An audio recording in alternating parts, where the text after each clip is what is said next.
ওদের চেহারা খালি চোখের প্রবাস। মৃত্যুর আগেও স্কুল থেকে আসার পথে দোকান থেকে দাদির জন্য পান কিনে এনেছিলেন ওমর।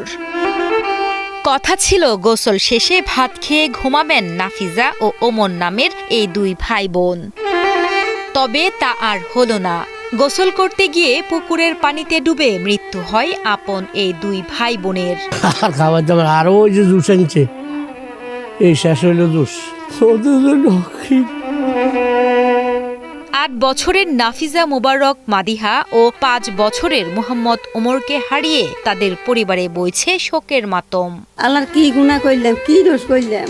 আমার নাতি নাত করে আমার বাদে বাঁচানো, আমি কেন শোক হামাইলাম? লক্ষ্মীপুর সদর উপজেলার ভবানীগঞ্জ গ্রামে ঘটে মর্মান্তিক এই ঘটনা। জানা যায়, স্কুল থেকে এসে অন্যান্য দিনের মতোই পুকুর ঘাটে গোসল করতে যায় দুই ভাই বোন মাদিহা ও ওমর। এ সময় ছোট ভাই ওমর পা পিছলে পুকুর ঘাট থেকে পানিতে পড়ে যায়। তখন ভাইকে বাঁচানোর জন্য মাদিহাও পানিতে নামে। এতে দুজনেই ডুবে যায় পানিতে। কিছুক্ষণ পর মা নাফিজা সুলতানা পুকুর ঘাটে এসে সন্তানদের জুতা পানিতে ভাসতে দেখলে চিৎকার করেন তিনি। পরে দীর্ঘক্ষণ খোঁজার পর পুকুর ঘাটে সিঁড়ির নিচে ডুবন্ত অবস্থায় খুঁজে পায় দুই ছেলে মেয়েকে। আজকে কেউ আসেন না, তখন এরা আসি ওই বৃষ্টির গতিকে পানি বাড়ি জানে গতিকে মনে করছে আর দিন যে সিঁড়িতে গোসল কর, ওই সিঁড়িতে পাড়া দিছে আর তার আর দুজন ডুবে গেছে। আমি ঘরে ছিলাম, তাদের মার শিক্ষা শুনে আমি দৌড়ে পানিতে পুকুর ঘাটে গেলাম। যাই ওদেরকে দৌড়ে কাঁধে নিয়ে আমি ডাক্তারের কাছে নিয়ে গেলাম। এখনই ডাক্তারের কাছে লক্ষ্মীপুর সদরে নিয়ে যেতে। ওইখান থেকে শুনতেছি যে ফোন দিয়ে কথা বললাম যে ডাক্তারের মৃত ঘোষণা করছে।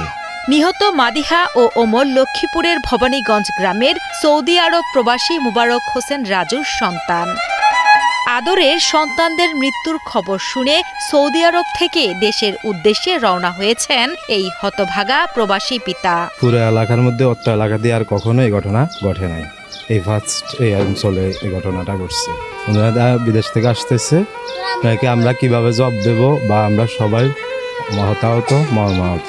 একসাথে দুই ছেলে মেয়েকে হারিয়ে বারবার জ্ঞান হারিয়ে ফেলছেন মা নাফিজা সুলতানা নাজনীন। এর মানে হে আমার সাথে ছাড়তো না, ব্যাগের লগে তার লগে সম্পর্ক সবার সাথে লাগে, জানে তার বন্ধু বান্ধবী ভাবে।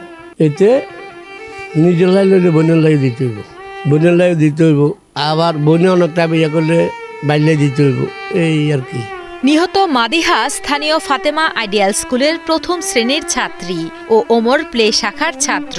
মাদিহা ওমরকে হারিয়ে তাদের সহপাঠী ও শিক্ষকরাও করছেন মন খারাপ। ও আমার সাথে আসতো, স্কুলে যেত আসতো, আমরা সবাই খেলাধুলা করতাম।